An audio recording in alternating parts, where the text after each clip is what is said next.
കുട്ടിയും വിദ്യാഭ്യാസവും എന്ന വിഷയം ചർച്ചാ വിധേയമാക്കേണ്ടതുണ്ട്. എന്താണ് വിദ്യാഭ്യാസം? എന്താണ് എഡ്യൂക്കേഷൻ? ഗാന്ധിജി പറഞ്ഞിട്ടുള്ളത്, by education I mean the all round drawing out of the best in child and man, body, mind and soul. അതായത് ഒരു വ്യക്തിയുടെ ശാരീരികവും മാനസികവും വൈജ്ഞാനികവുമായ വികസനത്തെയാണ് വിദ്യാഭ്യാസം എന്ന് പറയുന്നത്.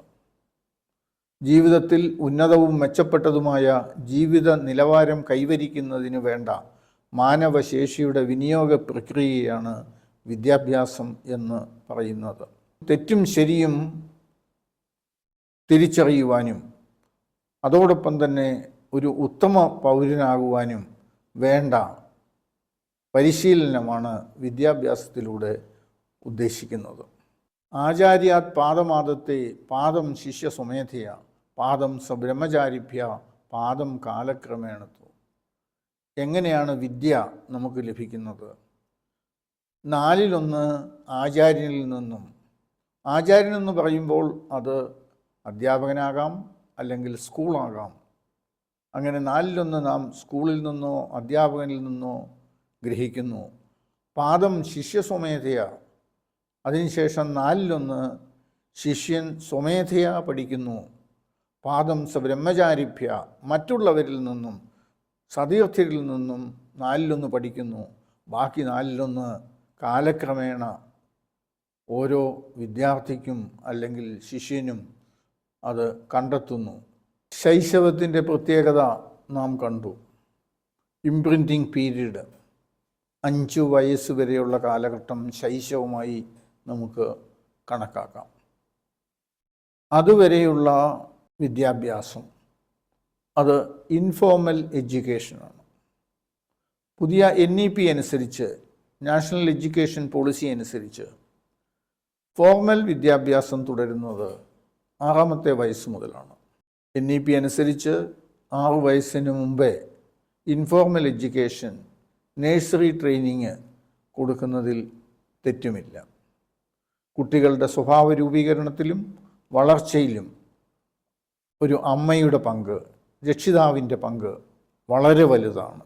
സ്ത്രീ അമ്മയാണ്, ദേവിയാണ്. സ്ത്രീയുടെ സ്വാധീനം വളരെ വലുതാണ്. ഒരു കുടുംബം നല്ല രീതിയിൽ സജ്ജമാക്കുന്നതിൻ്റെ പൂർണ്ണ ഉത്തരവാദിത്വം സ്ത്രീകളിലാണുള്ളത്. നന്മയും തിന്മയും തിരിച്ചറിഞ്ഞ് നല്ല രീതിയിൽ മുന്നോട്ട് കൊണ്ടുപോകുവാൻ ആ കുടുംബത്തിലെ എല്ലാ വ്യക്തികളെയും സജ്ജരാക്കേണ്ടത് ആ കുടുംബത്തിലെ സ്ത്രീകളാണ്, അമ്മ സഹിതമുള്ള സ്ത്രീകളാണ്.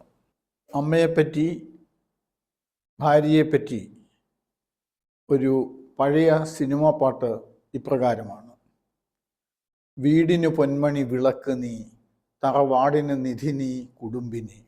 അതായത് ഒരു വീടിന് അമ്മ പൊന്മണി വിളക്കാണ്, അതുപോലെ തറവാടിന് നിധിയാണ്, കുടുംബനാഥ അത് ഭാര്യയാണ്.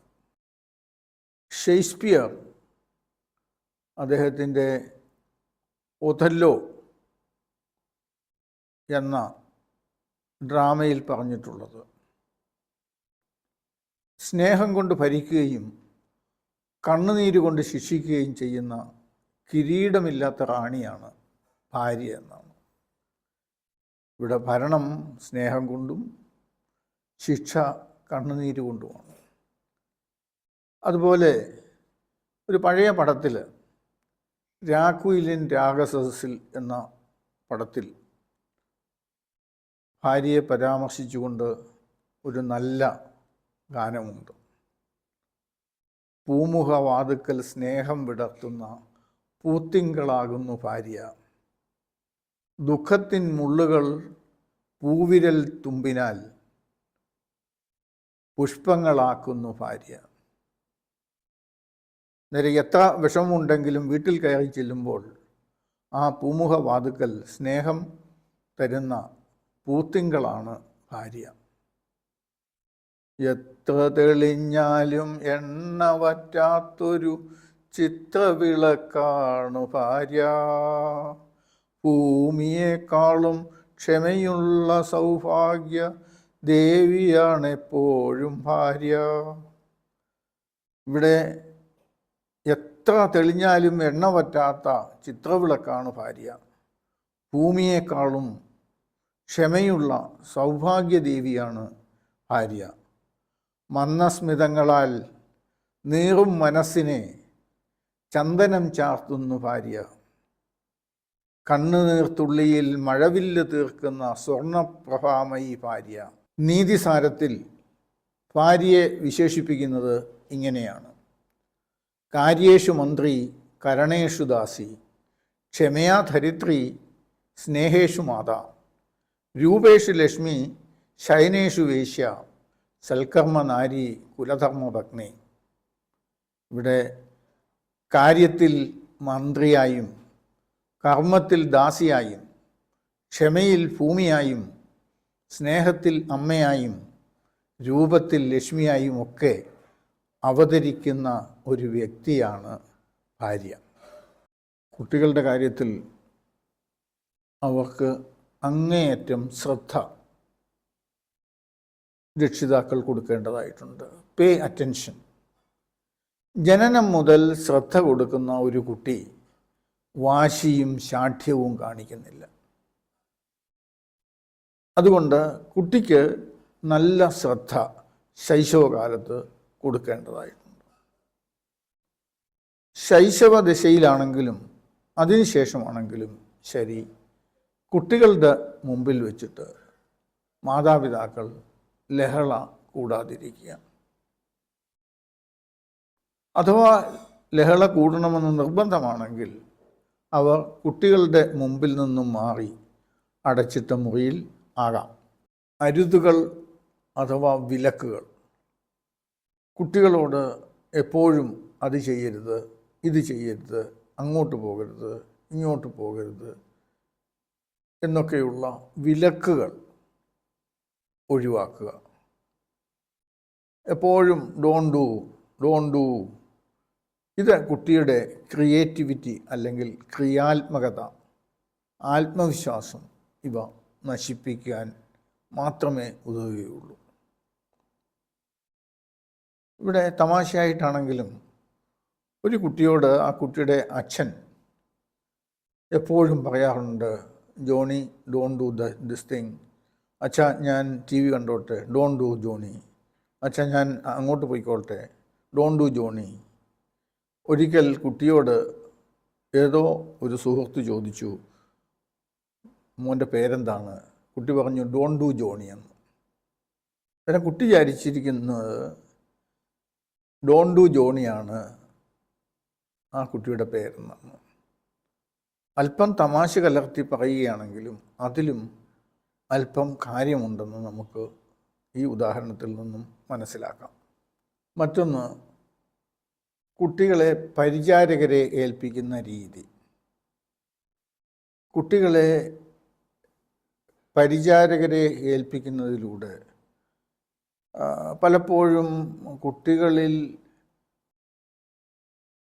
വളരെ മോശമായിട്ടുള്ള ക്യാരക്ടർ ഡെവലപ്പ് ചെയ്യുന്നതായിട്ട് പിന്നീട് മനസ്സിലാക്കാൻ സാധിച്ചിട്ടുണ്ട്. അതിൻ്റെ ദൂഷ്യവശങ്ങളെപ്പറ്റി രക്ഷിതാക്കൾ മനസ്സിലാക്കുന്നത് നല്ലതാണ്.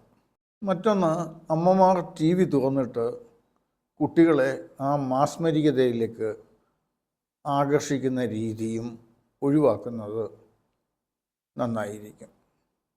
കളിപ്പാട്ടങ്ങൾ നമ്മൾ വാങ്ങിക്കൊടുക്കുമ്പോൾ വലിയ വില കൂടിയ കളിപ്പാട്ടങ്ങൾ വാങ്ങി കൊടുക്കുന്നതിനേക്കാൾ നല്ലത് എപ്പോഴും കുട്ടികൾ സ്വയം കളിപ്പാട്ടങ്ങൾ ഉണ്ടാക്കുന്നതായിരിക്കും എന്നുകൂടി രക്ഷിതാക്കൾ മനസ്സിലാക്കുന്നതാണ് നല്ലത്.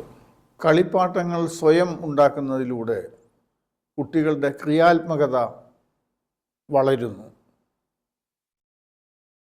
മറ്റൊന്ന്, ചെറിയ കുട്ടികളാകുമ്പോൾ തന്നെ അമ്മമാർക്ക് സമയമില്ലാത്ത ഒരു രീതി.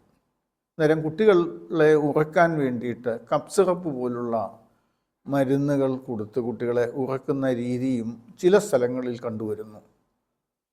മറ്റൊന്ന്, കുട്ടികളോട് നേരമില്ല ശൈലി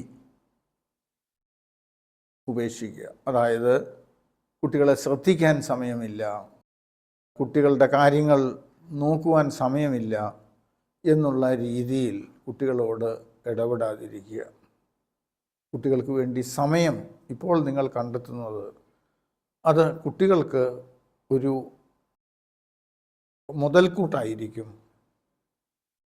മറ്റൊരു രീതിയിൽ പറഞ്ഞു കഴിഞ്ഞാൽ, ഇപ്പോൾ നിങ്ങൾ കുട്ടികൾക്ക് വേണ്ടി ചിലവഴിക്കുന്ന സമയം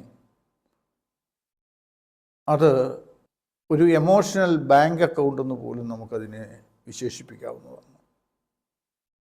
ഇപ്പോൾ നിങ്ങൾ കൊടുക്കുന്ന സമയം അതിൻ്റെ പലിശ സഹിതം നിങ്ങൾക്ക് വേണ്ടി നിങ്ങളുടെ കുട്ടികൾ തരുന്നതിന് ഇത് ഉപയുക്തമാകും. മറ്റൊന്ന്, കുട്ടികളെ അടിക്കരുത്, ചീത്ത പറയരുത്. അതും അവരുടെ ക്രിയേറ്റിവിറ്റി കുറയ്ക്കുവാൻ കാരണമാകുന്നു. കുട്ടികൾ അപകടമില്ലാത്ത കുസൃതികൾ ചെയ്യട്ടെ, അതുകൊണ്ട് കുസൃതികൾ അനുവദിക്കുക.